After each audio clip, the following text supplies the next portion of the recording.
Captain Elias Rook used to think space was silent. He learned the truth after 6 years flying freight through the outer drift. Space had a sound, but only if you lived in it long enough to recognize the absence. The low vibration of the ardent Vale's engines.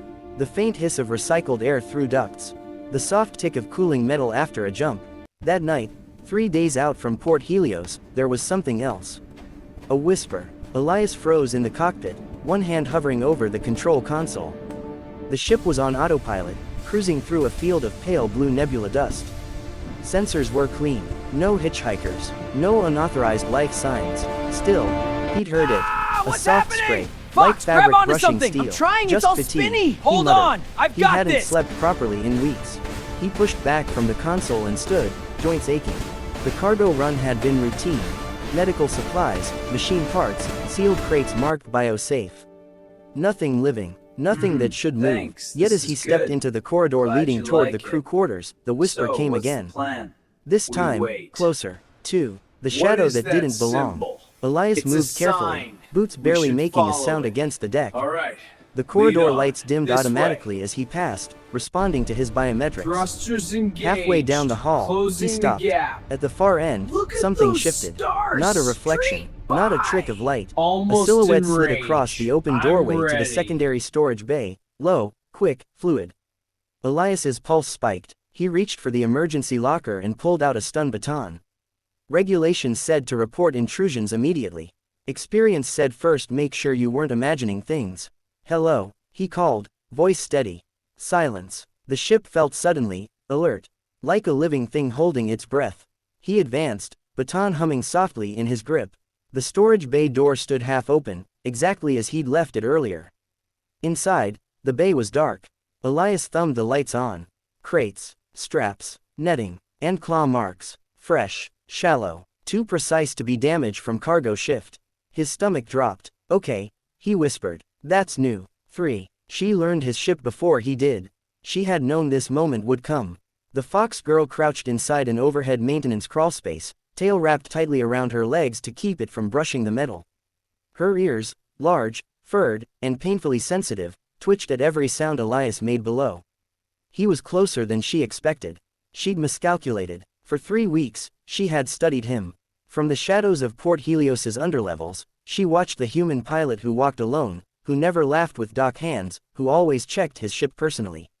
She learned his routines, his habits, the way he touched the hull of his ship before departure, as if asking it for permission. Most importantly, she learned he didn't scan properly. Not for her kind. Her people, called many things by humans, none of them kind, didn't register easily on standard life sensors. Too close to baseline mammalian. Too quiet. She hadn't stalked him out of obsession. She had stalked him to survive. 4. Discovery. Elias heard it again. A breath. Not the ship's. Not his. Someone else's. He spun, baton raised. Come out, he said sharply. I know you're here. The silence stretched. Then, slowly, the crawlspace panel above him shifted. Something dropped. Elias barely had time to step back as a small figure landed in a crouch, palms to the floor. Fur rippled along her arms and legs, a deep rust red with white markings. A long, thick tail lashed once behind her. She looked up at him with wide, luminous amber eyes. Elias stared. She stared back. They both froze. She was young, no, small, yes, but her eyes held something ancient and sharp. Her ears flattened as she assessed him, every muscle coiled to spring. What? Elias breathed. The hell? She bolted. 5. Hunt in a steel maze. The ship erupted into motion. Elias chased her through the corridors as alarms chimed, pressure doors sliding shut, lights flashing amber. She moved impossibly fast, bare feet gripping metal like it was stone. Stop, he shouted. I don't want to hurt you. She didn't believe him. She dove through a half-open maintenance hatch, tail vanishing inside. Elias skidded to a halt, swearing. He sealed the section. All right, he said, panting. All right, we do this smart. He locked down the ship, vent by vent, narrowing her options. Whoever, or whatever, she was trapped. Minutes passed. Then a soft voice echoed from the vents. You chase loudly, human. Elias stiffened. You speak basic, he said. Yes. Then let's talk. Silence. Talking gets my kind killed. 6. The fox who hid in plain sight. Her name was Kellen. She emerged slowly, hands visible, ears still flattened in fear. Up close, Elias could see the scars beneath her fur, old burns, lash marks, a faded tracking brand on her shoulder. You stowed away, he said quietly. Yes, you followed me, for weeks. That one stung. Why? Kellen hesitated, then met his gaze. Because you leave ports alone, she said. Because you don't sell things that scream.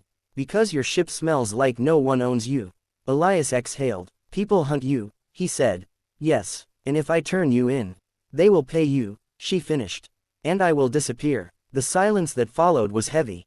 Elias deactivated the baton. 7 weeks of watching. Later, over recycled water and nutrient bars, Kellen told him everything. How her people once traveled freely between systems. How humans learned their biology was valuable.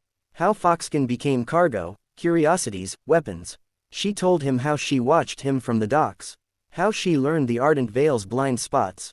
How she slipped aboard during a refueling delay and hid while the engines warmed. I didn't know if you were kind, she admitted. Only that you were careless in a way cruel men are not. Elias laughed once, humorless. Careless might be the nicest thing anyone's called me. She tilted her head. It saved me. 8 choice. Protocol demanded he report her. Law demanded he surrender her. Common sense screamed that harboring a stowaway Foxkin would get him blacklisted, or worse. But as Elias watched Kellen sit cross-legged on the deck, tail wrapped around herself like armor, he knew something else too. She hadn't stalked him to harm him. She had chosen him. Where were you going? He asked. Anywhere not known. He nodded slowly. I can take a longer route, he said. Unregistered stops. Sparse systems. Her ears lifted. You would help me. I don't know yet, Elias said honestly. But I won't sell you. Kellen bowed her head, forehead touching the deck. Then, she said softly, I will guard your ship as if it were.